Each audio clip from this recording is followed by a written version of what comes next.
Allez, c'est parti, plongeons directement dans le vif du sujet.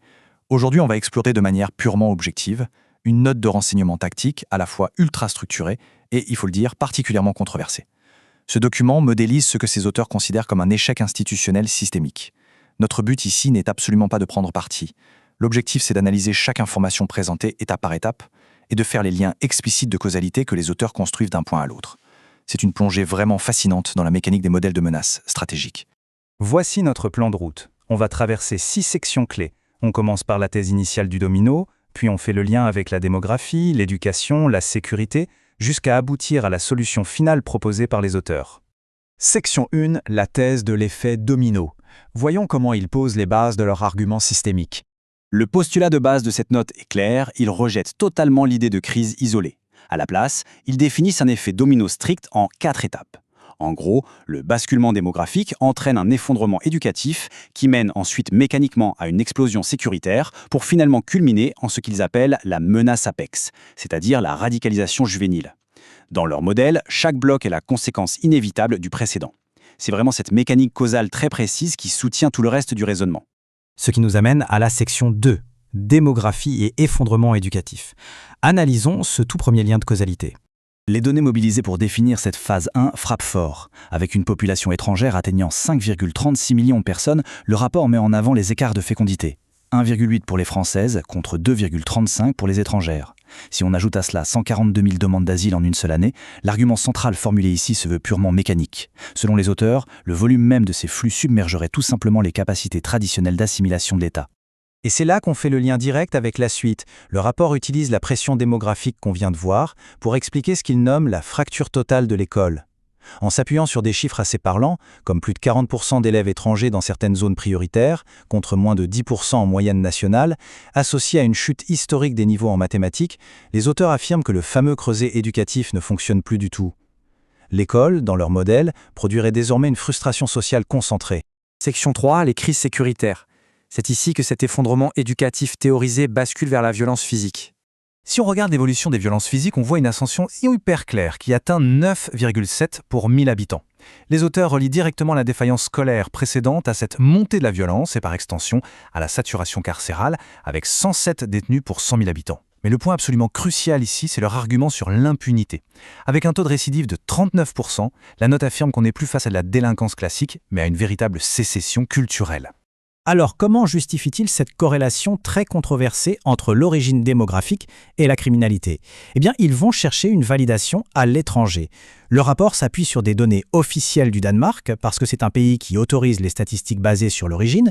Les chiffres qu'ils mettent en avant montrent des surreprésentations massives dans certaines catégories de crimes selon le pays de provenance. Pour les auteurs, c'est la preuve empirique indiscutable qui valide la mécanique de leur troisième phase. On passe à la section 4, les mécanismes de la radicalisation juvénile. C'est le sommet de la chaîne causale. Accrochez-vous car les statistiques présentées ici sont explosives. Le document pointe une hausse de 70% des signalements de mineurs et de jeunes adultes en seulement 4 ans. On parle même d'un triplement de la part des mineurs en suivi actif. À ce stade, le narratif change complètement. La note soutient mordicus que ce terrorisme n'est plus un phénomène importé. Il est devenu ce qu'ils appellent homegrown, généré de l'intérieur par une jeunesse ultra-violente en rupture totale avec la société. Mais avant d'aller plus loin dans les données, il faut comprendre un truc essentiel. Le rapport sépare ces jeunes radicalisés en 2 profils bien distincts. D'un côté, on a l'utopiste frustré qui cherche en fait une revanche sociale à travers l'idéologie. Et de l'autre, le délinquant endurci pour qui l'idéologie n'est finalement qu'un prétexte pour justifier une ultra-violence déjà bien ancrée. Et c'est là qu'une donnée vient tout relier.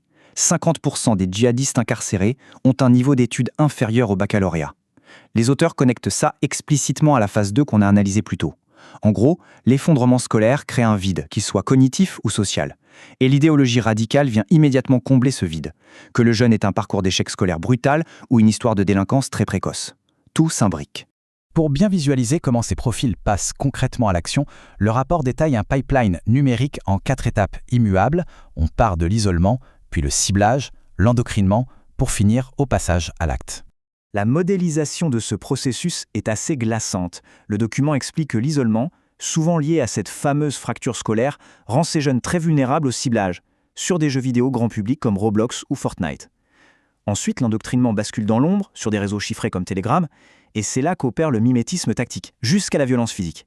Ces plateformes de jeux sont littéralement décrites comme les nouveaux terrains d'entraînement virtuels de ce djihadisme d'atmosphère. Encore plus surprenant, à ce stade, le rapport théorise une véritable alliance contre nature. Ils font le lien direct entre le djihadisme et l'extrême gauche radicale. L'argument, malgré des dogmes complètement opposés, ces deux mouvements se convergeraient tactiquement autour d'une haine viscérale de l'État-nation. Leur but commun serait de déstabiliser les institutions par le chaos. C'est l'ultime étape de la rupture sociale décrite dans leur modèle. Section 5, l'évaluation de la réponse de l'État. Face à ce tableau ultra sombre, comment les auteurs jugent-ils la réaction du gouvernement ? Bon, la note reconnaît que l'État ne reste pas les bras croisés. Depuis 2014, une machine socio-administrative colossale a été bâtie sur 3 niveaux. La détection, avec d'énormes fichiers de signalement, la prévention par le suivi éducatif et le criblage administratif, avec plus de 300 000 enquêtes par an. Mais attention, l'argument massu des auteurs ici, c'est que cet appareil monumental ne fait que traiter les symptômes, sans jamais s'attaquer à la racine de la maladie. Et pour appuyer ça, ils pointent du doigt une sorte de puissant fonds financier. Ils mettent en évidence que certains budgets liés à la santé et à la sécurité explosent de façon exponentielle, mais sans le moindre impact mesurable sur la délinquance.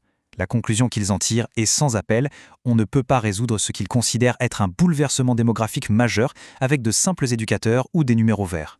Pour eux, l'outil administratif actuel est totalement déconnecté de l'ampleur réelle du problème. Ce qui nous amène à notre dernière section, la section 6, la solution proposée. Basée sur toute cette théorie des dominos, quel est leur plan ? Si on assemble toutes les pièces du puzzle, on obtient la clé de voûte de ce document, une boucle de rétroaction infinie. Suivez bien le lien, le remplacement démographique provoque l'asphyxie de l'école, qui déclenche l'explosion sécuritaire, qui elle-même alimente la radicalisation. Cette insécurité constante draine les finances publiques, ce qui pousse les classes moyennes à fuir, renforçant au final la ségrégation démographique de départ. La boucle est bouclée, et selon ce modèle, l'État est littéralement paralysé, piégé dans son propre cercle vicieux. C'est précisément pour cela que la solution proposée n'est pas de rajouter des policiers ou de changer la loi pénale. Parce que le système est jugé trop lourd à porter, les auteurs affirment que la seule et unique façon de briser cette boucle, c'est l'inversion des flux migratoires. Ce qu'ils conceptualisent sous le terme très controversé de rémigration. Ce n'est pas présenté comme une simple option politique, attention, mais vraiment comme une nécessité vitale d'ingénierie démographique pour soulager mécaniquement l'école et la justice. Voilà, nous avons décodé l'architecture complète de cette note de renseignement et les liens de causalité très explicites forgés par ces auteurs, de la courbe démographique jusqu'à la radicalisation. Qu'on soit d'accord ou farouchement opposé à cette vision, comprendre la logique interne de ces rapports est absolument fondamental. Et cela soulève une question vertigineuse avec laquelle je vous laisse. Lorsque des services d'intelligence posent des diagnostics systémiques aussi extrêmes et proposent l'ingénierie démographique comme seul remède, comment nos démocraties peuvent-elles absorber, débattre ou contester de tels modèles de menaces ? Je vous laisse y réfléchir. Merci de nous avoir suivis dans cette analyse et à très bientôt pour explorer un nouveau document.